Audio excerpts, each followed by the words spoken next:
So you started on your sewing journey and you've had some mixed results with your projects so far. I have definitely been there. If you don't know me, I'm Lindsay. I am the host of Inside the Hem, the channel that you are watching right now. I am a sewing teacher, both in person and online, and I have been sewing for 15 years now. So I've definitely been where you are. I've definitely made all of the main common mistakes that every beginner sewer makes. So today I'm going to talk you through what the 5 big ones are and also how you can overcome them so that your sewing projects turn out better and better each time with more and more practice. All right, so the very first thing we're going to talk about is fabric. Poor fabric choice can start you off on the wrong track with your sewing project from the very beginning before you ever even sew a stitch. There is a lot to learn about fabrics, both with, drape, but also weight and just kind of how you want to look and feel whenever you're wearing whatever it is that you're trying to make. I made so many great garments out of the wrong fabric, and therefore the projects were absolutely fails. So how do you learn about fabric when maybe you don't live near a garment fabric store? Maybe you don't live near Joann. Maybe you don't live near a big city. The best advice I have for anybody learning to sew is that you do have to have that connection between what the fabric looks and feels like and then what the name of that fabric is. When you see on the suggested fabrics on a pattern, at first, they're like completely foreign words. Like, I think I know what cotton is, but if you're trying to make trousers, that's a different type of cotton than whenever you go to make like a lightweight summery dress. So the best way to do that, especially if you don't live near, a big garment district, is to get something called a swatch catalog.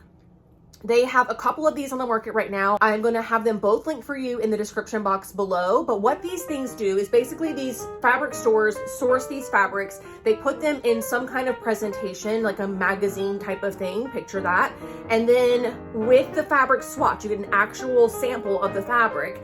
It has like the weight, the content, suggested projects you can make with it. So you can start to build kind of like your own encyclopedia of fabrics. There's also a really great book that's on the market that again has fabric swatches in it. The only difference between the book and the swatch catalogs are the catalogs, you can purchase that fabric as you see it. The book is just examples of those types of fabric, whereas the catalogs are available for purchase right away. If you find a fabric that you love and it feels like what you think you want to make, then you can go ahead and purchase that fabric. And they're usually very affordable fabrics as well. Second part of fabrics is prepping your fabric. You cannot skip the fabric preparation. If you're making a linen dress and you do not pre-wash your linen at least twice, you're going to have a dress that doesn't fit, and it's not going to fit in like weird ways. It's not going to shrink equally all the way around. It's going to shrink more one way and a little bit less the other way. So you're left with this like really just odd fitting garment. You have to pre-wash your fabrics.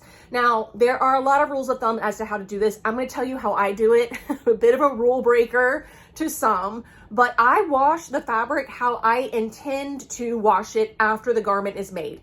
And for me, that includes washing it in cold water and tumble drying low. So everything that I make is pre-treated that way, except for the obvious things like leather and suede and silk and things like that. Those obviously get handled much, much differently. But everything else, rayon, polyester, cotton, linen, corduroy, all that stuff gets washed cold and tumble dry low. You have to do that before you sew or even cut your fabric to get out any pre-shrinkage. And also some fabrics come with like it's like a treatment on it to make it more stiff. It washes all of that away as well. Okay, number 2 is just ignoring fit issues. And I get it. Learning to sew is already difficult enough. Paying attention to fit on top of that is that's not what we want to be doing. We just want to get to making the garment and get to the exciting parts. I get that. But if your garment is complete and you go to put it on and it doesn't fit correctly, that can really be a really big downer, especially when some fitting issues are very, very easy to address. Number 1 is the garment's ease, and that includes wearing ease, which is the ease that you have to have in a garment in order just to move around, like bend your shoulders, bend your elbow, all of that kind of stuff. And then design ease is like all the extra ease that makes a garment really flowy, for example, or makes an A-line skirt have that A-line. Wearing ease and design ease together are what makes the garment ease.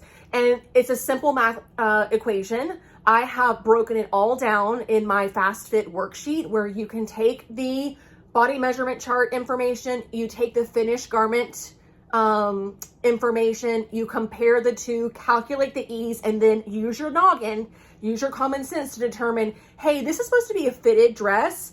I don't need 6 inches of positive ease. I'm going to size down one. And you can start to, think about your fitting that way.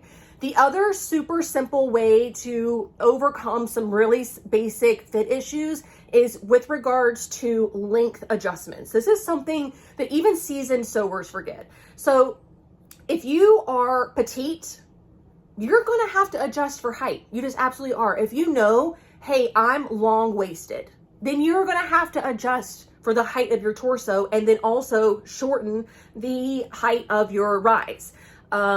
If you are short-waisted, you're going to have to shorten your bodices. You're going to have to bring that waist seam right up to where your natural waist is. It is not difficult to calculate these measurements and compare them on your pattern piece. It's one of the more simple things that you can possibly do. You're just measuring from the more common points on your body and comparing that to the pattern, slashing straight through the pattern and making it shorter or making it longer. Most patterns these days have instructions for how to do that on the pattern, on the instructions that's already included. I will leave a link to a seam work article. I love the seam work articles. I'll leave a link to their information about how to do this in the description below so that you can start doing that on your very next pattern. Those two things combined are really a great jumping off point when it comes to fit. You don't have to dive right into full bust adjustment, to full seat adjustment, to biceps adjustments. You don't have to jump into all of that, intense fitting stuff.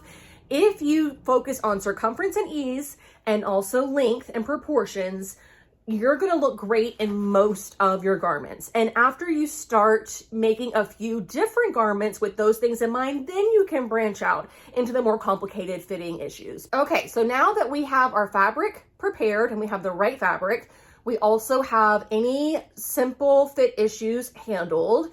Now we're going to start going through the actual pattern instructions. And this is another common mistake that beginner sewers make, is they do not read through the instructions thoroughly before they start a project. I still do this to this day. Even though a lot of the clothes patterns that I follow, I could probably do it without the instructions. I just like reading through to make sure in my head I can imagine, okay, they want me to do this and they want me to do that. Yes, that makes sense. Wait a minute, how are we getting here when we haven't even done this other thing yet? I need to look into this step before I get started, before I get confused. So you should be reading through the steps on the pattern and or pre-watching a sew along or pre-reading a blog tutorial. Reading through everything, watching all the information that you can find about that pattern, whether it's from the pattern designer themselves or someone like me who does, their own independent sew-alongs, to help make sure, okay, yes, I can absolutely take this on. All of these steps make sense to me. All of this terminology makes sense to me.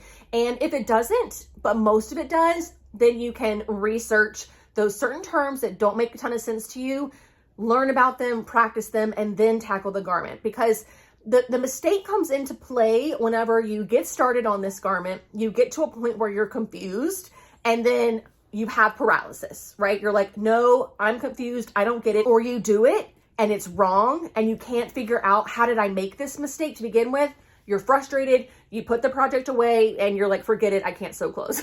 We don't want that to happen. We want to set you up for success. So you have to do a little bit of research ahead of time just to make sure that when you finally get down to cut and sew everything, you're not making mistakes that are going to cause you to go into that paralysis or just kind of give up altogether. All right, we're on to now we are at our sewing machines, right? So we're ready to go, we're ready to sew. And a mistake that I see people make time and time again in my one-on-one classes is that we are not testing anything on our sewing machines. We are just using the same needle, the same thread, whatever's in there, and we're just going for it. There's many different reasons why that could be a problem. But again, it kind of goes back to getting frustrated, not knowing what's wrong, and then quitting. So what I recommend before anybody starts a new project is you kind of like give your machine a full reset. You want to unthread the whole thing, take out the bobbin, remove the needle, probably most likely replace the needle. Make sure you have the right thread for your project. For most garments, by the way, it's a polyester thread. I love the Coats & Clark Dual Duty. Tons of colors, pretty inexpensive, but still durable and strong and holds up really well.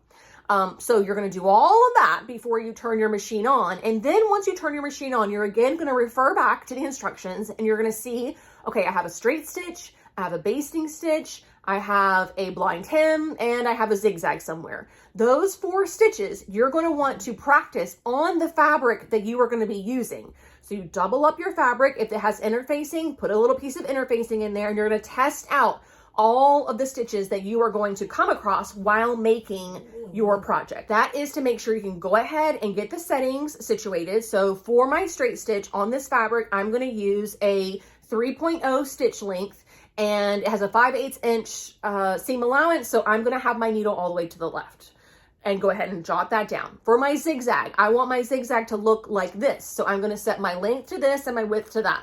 You know, you're going to write all of those things down so that whenever you get to the actual sewing, you're not having to spend any time thinking about what you want your stitches to look like. This also prevents you from having a stitch that doesn't look good in your garment and not knowing it. This is going to give you a great point of reference. Make sure everything's balanced and everything's even before you ever even get started. This also applies if you have a serger.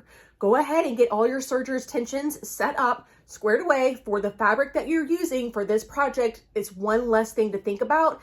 And if you do come across a problem, the mistake isn't going to compound itself. Okay, finally, the 5th mistake, the common mistake that I see beginner sewers making all the time, and that is not doing the finishing steps on your garment to ensure every single seam looks amazing. I'm talking about pressing every single seam. You sew a seam, you press it. You sew another seam, you press it. This genuinely makes such a big difference in the final look of your garment. And then skipping steps that don't seem important, but they actually are important. It's like building a house and just being like, you know, that foundation, no one's ever going to see it. Let's just skip that part. People do this a lot. Skipping things like stay stitching, a huge no-no. I get it. It's annoying. It's a step that nobody's ever going to see, but you have to stay stitch. It's going to preserve all of the curves of your garments during all the washing and wearing that you're going to be doing in the life of that garment. Never ever skip understitching, right? Understitching is so important and again contributes to the final look of your garment. Understitching is one of my absolute favorite things. I do it in places where I'm not even told to do it just because I love it so much. So I know there is a ton of stuff to learn when it comes to sewing, and mistakes are going to happen. Mistakes happen everywhere, especially when you're learning. Like that's the way that you're going to learn the best, is if you make a mistake and then you move on from it, learn from it. Most likely you're not going to make that mistake again. But these 5 things, if you start implementing them into your sewing right now, the very beginning of your journey, making good habits of all 5 of these things, then as you go along and you're making new mistakes, you know that the foundation of your sewing is good. And the mistakes that you're going to make are just, you know, growing pains. So I hope this video helps all of you that are out there learning how to sew for the very, very first time, learning how to make garments for the first time. I have a lot of resources linked for you guys in the description box below. Everything that I mentioned today is going to be there. In addition, I do have an online e-course where I teach 11 basic sewing skills. So everything from darts to gathers to pleats. So if the 5 things that we discussed today are just not enough for you and you need to learn more, I've got you covered. These 11 skills that you're gonna learn from me are videoed, they are transcribed. They are yours forever. So you can keep referring back to this for as long as you are sewing. You forget how to sew a dart along the way somewhere, refer back to this video, even if it's 5 years from now. So I'll have that linked in the description box below if you are interested in expanding your knowledge of garment sewing even further. But that is going to do it for me today. You can tell I have one very rambunctious little pup here. I think she wants to eat or something. So let me go handle that. But you guys keep sewing, keep learning. If you have any questions, leave them in the comment section below. Other than that, it's going to do it for me today, you guys. I'll see you all very soon. Okay, bye.